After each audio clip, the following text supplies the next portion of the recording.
जैसे ही पाकिस्तानी प्रोपोगंडा हिंदुस्तान के अंदर बैन होता है, Congress party officially Pakistani terror deep state का प्रोपोगंडा भारत के अंदर फैला रही है। कांग्रेस किस प्रकार से हिंदू द्रोही, राम द्रोही है। आज वापस से ये स्पष्ट हो चुका है कि कांग्रेस पार्टी एक एंटी नेशनल पार्टी है। राहुल गांधी ने विदेशी धरती पर जाकर कहा कि राम माइथोलॉजिकल है, राम जी का कोई अस्तित्व नहीं। कांग्रेस पार्टी एक ऑफिशियल स्पोक्सपर्सन बन चुकी है पाकिस्तानी टेरर डीप स्टेट का। राम जी को जिस प्रकार से काल्पनिक कहा गया है, तो ये दिखाता है कि कांग्रेस पार्टी, क्योंकि उनको लेनी है वोट बैंक की ताली, तो किस प्रकार से देते हैं हिंदू आस्था को गाली। ये राष्ट्रद्रोह और अब रामद्रोह, देश की जनता इन दोनों द्रोहियों को नहीं बख्शेगी। कांग्रेस पार्टी एक ऑफिशियल स्पोक्सपर्सन बन चुकी है पाकिस्तानी टेरर डीप स्टेट का। एक पैटर्न देखने को मिल रहा है कि जब भी राहुल गांधी सामने आते हैं और कहते हैं कि उनका कंप्लीट समर्थन है प्रधानमंत्री नरेंद्र मोदी जी की सरकार को कि वो पाकिस्तान के टेरर डीप स्टेट के खिलाफ एक्शन ले, 24 घंटे भी नहीं बीतते और कोई ना कोई कांग्रेस का नेता आता है और पाकिस्तान के पक्ष में बयान देता है। 24 घंटे पूर्व चरणजीत सिंह चन्नी सर्जिकल स्ट्राइक का प्रूफ मांग रहे थे।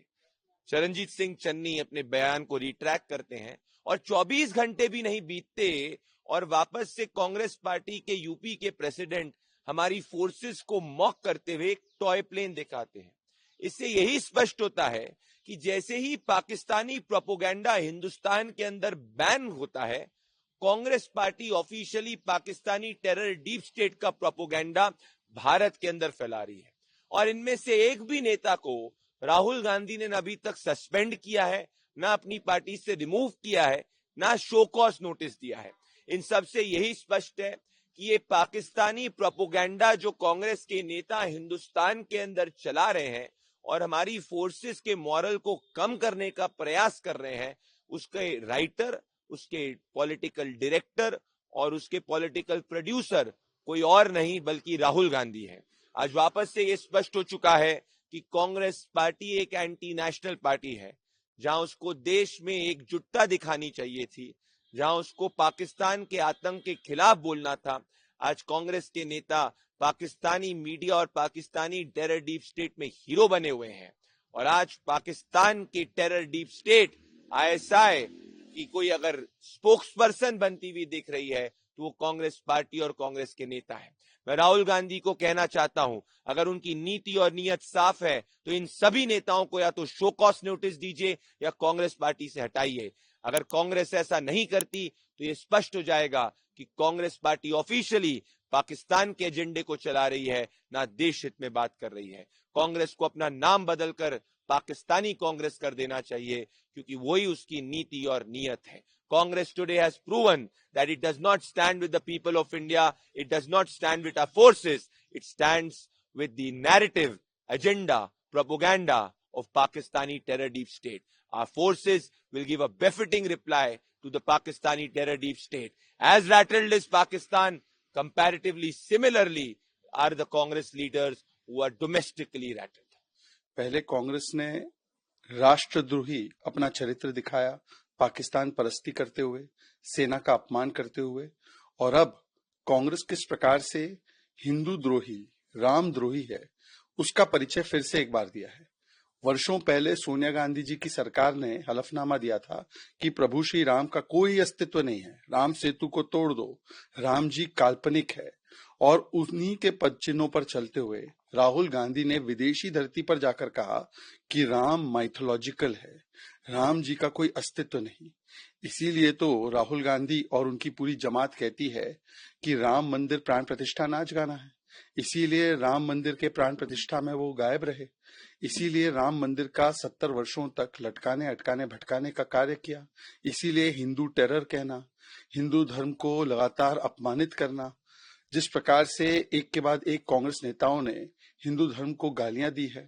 और आज राम जी को जिस प्रकार से काल्पनिक कहा गया है, तो ये दिखाता है कि कांग्रेस पार्टी, क्योंकि उनको लेनी है वोट बैंक की ताली, तो किस प्रकार से देते हैं हिंदू आस्था को गाली। ये संयोग नहीं है, ये सोचा समझा वोट बैंक का प्रयोग और वोट बैंक का उद्योग है। अब मैं पूछना चाहता हूं कि पहले राष्ट्रद्रोह और अब रामद्रोह, देश की जनता इन दोनों द्रोहियों को नहीं बख्शेगी। Rahul Gandhi's statement on Shri Ram, your reaction? You see, first they did Rashtradroh by insulting the Sena, by questioning the surgical strikes, by giving clean chit to Pakistan in Pahalgam, and now they are showing their true face of being Ramdrohi. This is not Sanyog. It is a Socha Samjha Vote Bank ka Prayog. Because time and again, Prabhu Shri Ram and Hindu ka apman has become Congress's pehchan. This is not the first time that Congress party is saying this. Years ago, Sonia Gandhi's government gave the affidavit in the Supreme Court that Prabhu Shri Ram does not exist, and they wanted to take away the Ram Setu. They wanted to destroy it. And now once again, walking on the footsteps of Madam Sonia Gandhi, Rahul Gandhi has gone on foreign soil and he has said that Ramji is imaginary. He is mythological. He does not really exist.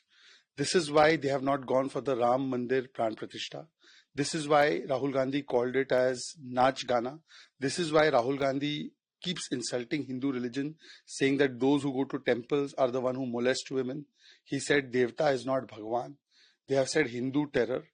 So, giving Hindu Astha Gali has become a method for vote bank ki tali. And therefore, this is not Sahyog, it is a Socha Samjha vote bank ka udyog. For this Rashtradroh and Ramdroh, people of India will give a befitting response. Well, 2 points only. One is that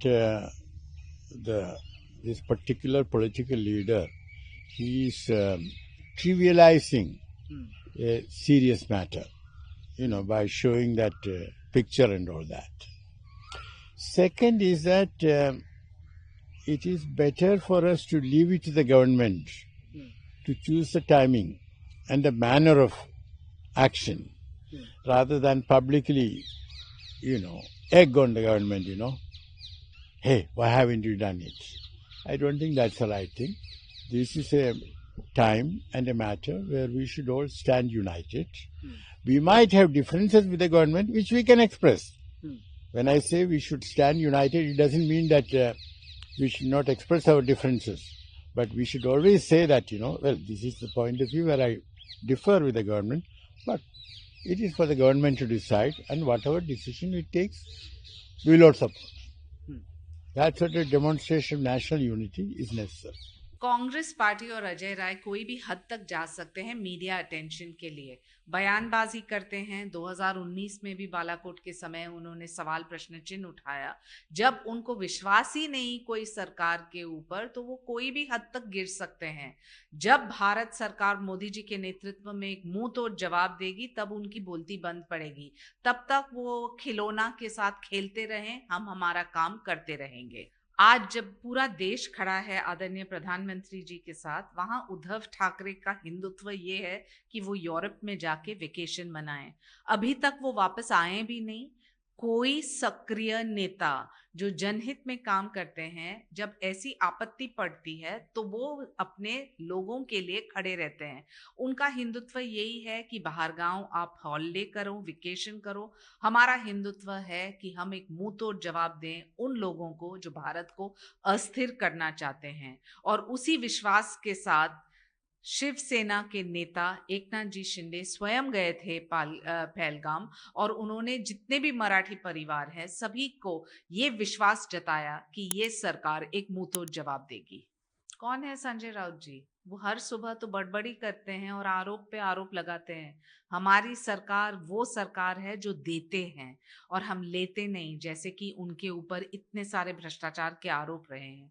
7,500 हमारी लाडकी बहन के bank accounts में direct transfer in advance ये सरकार ने दी। जो checks and balances है कि किसको मिलना चाहिए किसको नहीं, स्वाभाविक रूप से सरकार उसके ऊपर थोड़ा विचार कर रही है, लेकिन इसका मतलब नहीं है है कि कोई स्कीम हमने कैंसिल किया है।